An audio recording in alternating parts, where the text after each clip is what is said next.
People lovers, tadi setelah kita dari lahan pertanian Pak Sandi, kita sempat bertemu masyarakat dan mendapatkan informasi bahwasanya ada tempat wisata di tengah hutan, tepat arah perjalanan balik kami. Nah, tempat wisata ini adalah peninggalan Kerajaan Majapahit, letaknya di tengah hutan. Dan kami saat ini sedang menuju ke sana untuk mendatangi tempat wisata tersebut. Apa aja yang ada di sana dan seperti apa kondisi di sana. Yuk kita ke sana.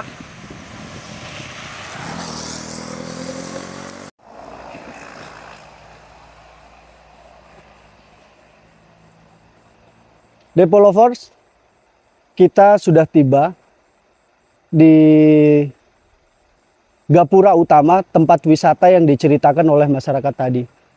Untuk menuju ke tempat wisata tersebut, kita masih harus melanjutkan perjalanan sekitar 2 atau 3 km lagi, menyusuri jalanan ini, lebih masuk lagi ke dalam untuk menuju tempat wisata tersebut.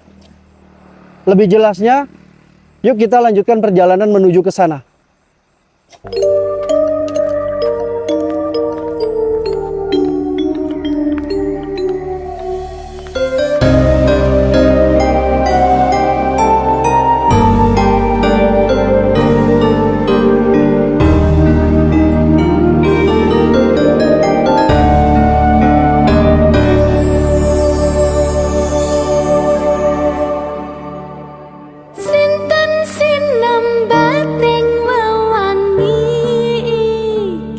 Lovers, kita sudah tiba di tempat utama atau titik utama dari wisata yang kita tuju. Sepanjang jalan tadi sangat sepi sekali, tidak kita temui seorang pun untuk menuju tempat ini. Tempat wisata ini namanya Kayangan Api. Tempat ini merupakan peninggalan Majapahit menurut cerita masyarakat, legenda di sini. Dulunya tempat ini ditempati oleh Empu Kriyokusumo atau Empu Supogati. Beliau sebagai pembuat keris pada kerajaan Majapahit. Dan tempat ini merupakan ikon utama dari Kabupaten Bojonegoro. Kami tadi dikenalkan oleh masyarakat juru kunci di sini, namanya Bapak Parlan. Untuk mengetahui lebih banyak hal yang ada di dalam tempat wisata ini, yuk kita temui Bapak Parlan.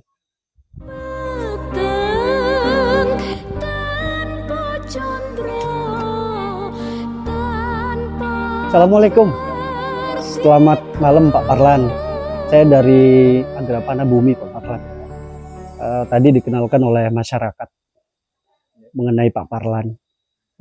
Saya ingin bertanya kepada Pak Parlan, di tempat wisata ini ada apa aja Pak Parlan? Oh, di sini ada peninggalan ya, ini peninggalan Majapahit yang dikenal oleh masyarakat Empu Supo ya. Iya. Empu Supo atau Empu Supogati alias Empu Kriyokusumo ya. Di sini ada 4 ya, ada api abadi, api tidak kunjung padam, ikon Bojonegoro juga ya. Iya. Ada tempat pertapaan, ada air mendidih itu penyembuhan pusaka, ada pintu gerbang yang Kriyokusumo atau yang Supogati.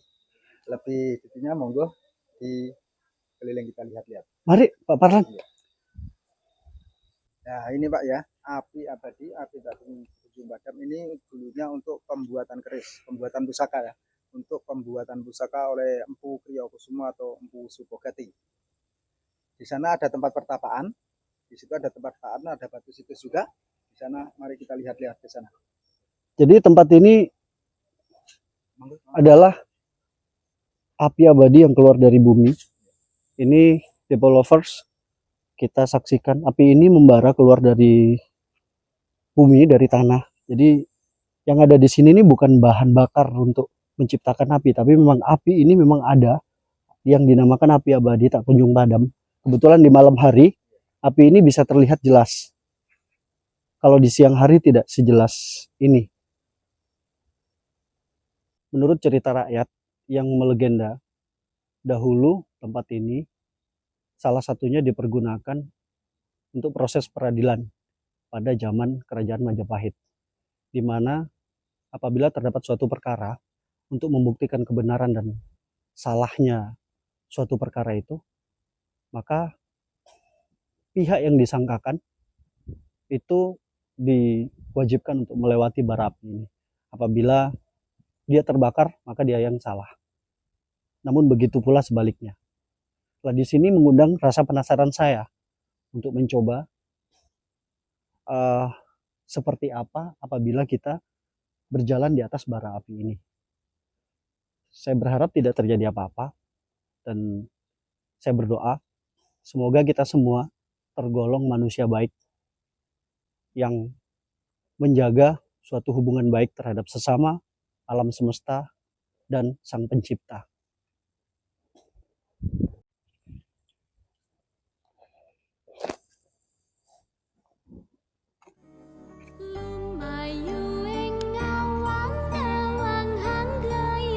People lovers, memang benar ya cerita di sini. Ini walaupun saya di atas bara api, hampir tidak saya rasakan panasnya, namun sedikit hangat di sini. Semoga saja apa yang menjadi fenomena di sini menjadikan pelajaran bagi kita semua.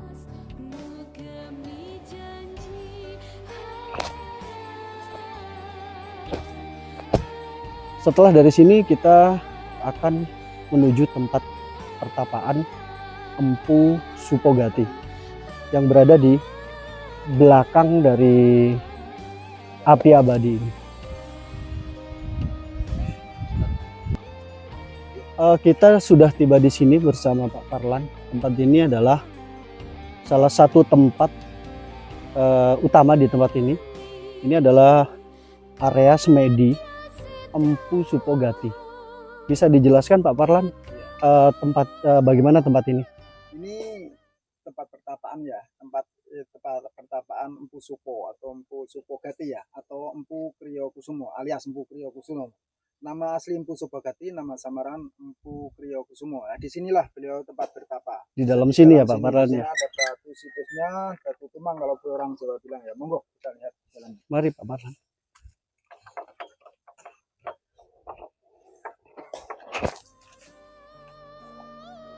Empu Supo itu kalau tapa di sini di sekitar mana? Di sekitar sini ya. Dulunya ini terkubur tanah Pak ya. Saya terangkan sekalian, terkubur tanah. Lalu yang Mbah Usam seperti di sini suruh buka ya, kelihatanlah batu situs. Jadi dulu ini tertutup oleh tanah, kemudian dibersihkan, kelihatan, lalu karakter batunya semakin diperjelas ya. Jadi batu ini bukan batu buatan atau batu yang sengaja ditaruh di tempat ini, tapi batu ini memang dari dulu sudah ada, dipergunakan oleh Empu Supogati untuk bertapa di sini Pak Parlan. Kalau di belakang sana itu apa Pak Parlan? Di belakang sana itu rumah nyepi ya, rumah meditasi, jadi orang-orang yang membutuhkan ya. Kalau di sana kadang-kadang banyak orang ya, di sini kan kunjungan wisata, banyak wisata umum juga wisata religi. Jadi beliaunya masuk ke sana, fokus mengheningkan cipta antara menyatukan hati dan pikiran. Baik, selanjutnya kita menuju ke tempat penyembuhan ya Pak. People lovers, kita sedang menuju tempat ketiga di dalam tempat wisata ini, yaitu tempat penyepuhan keris. Jadi setelah keris itu dibuat oleh Empu Supogati, yang menurut cerita keris itu dibuat tidak dengan ditumbuk, namun keris itu dibuat dengan cara dipencet atau diurut sampai terbentuk menjadi keris. Selanjutnya di proses akhir, keris itu nanti akan disempuh di sini oleh beliau. Bukan begitu ya Pak ya? Iya, betul, betul. Jadi kita menuju ke tempat penyempuhan keris, yaitu air Bulu Kutuk. di mana air ini dijadikan proses akhir dari pembuatan keris, disempuhnya di sini.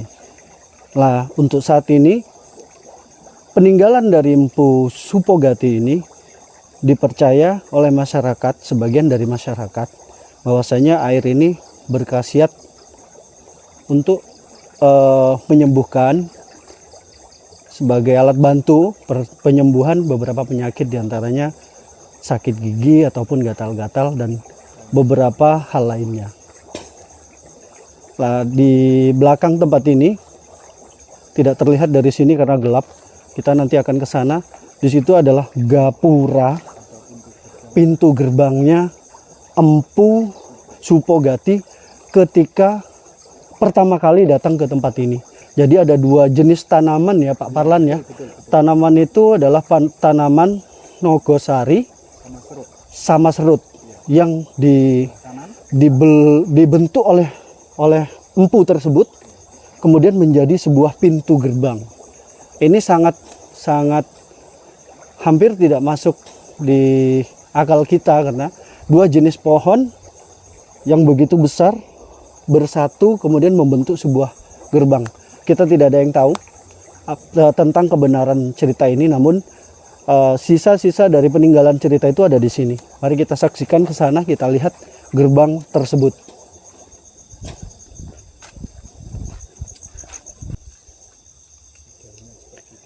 Ini adalah gerbang, jadi pohon yang sepertinya dengan sengaja ditekuk ya, dibentuk menjadi sebuah pintu atau gerbang. Ini kalau secara akal sehat susah untuk dilakukan oleh manusia zaman modern, walaupun menggunakan teknologi tertentu untuk menyatukan kedua jenis pohon ini.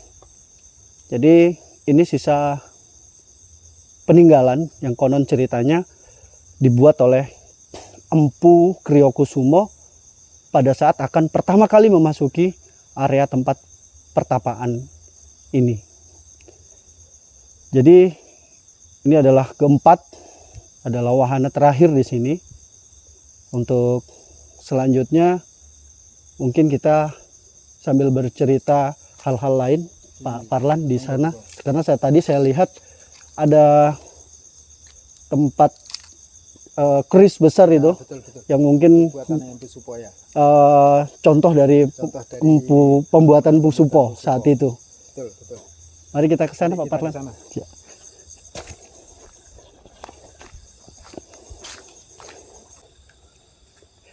People lovers, di belakang kami ini adalah keris, salah satu keris buatan Empu Kriyokusumo atau Empu Supogati.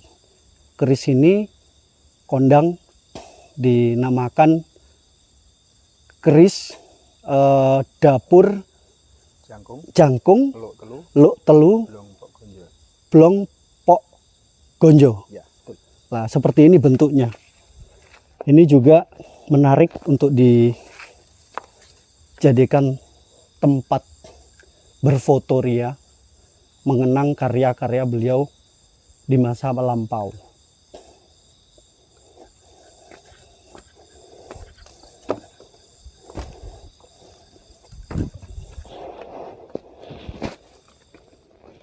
Jadi ini dinamakan keris dapur jangkung luk telu karena ada lekukan 3 dan bolong di antara kedua sisinya.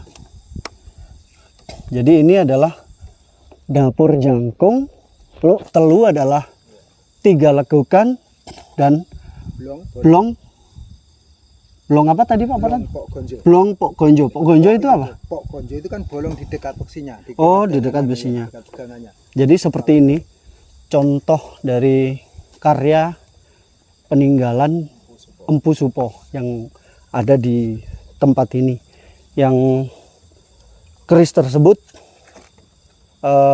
disimpan dan ditempatkan pada salah satu cagar budaya atau museum yang ada di salah satu di Kabupaten Bojonegoro ini.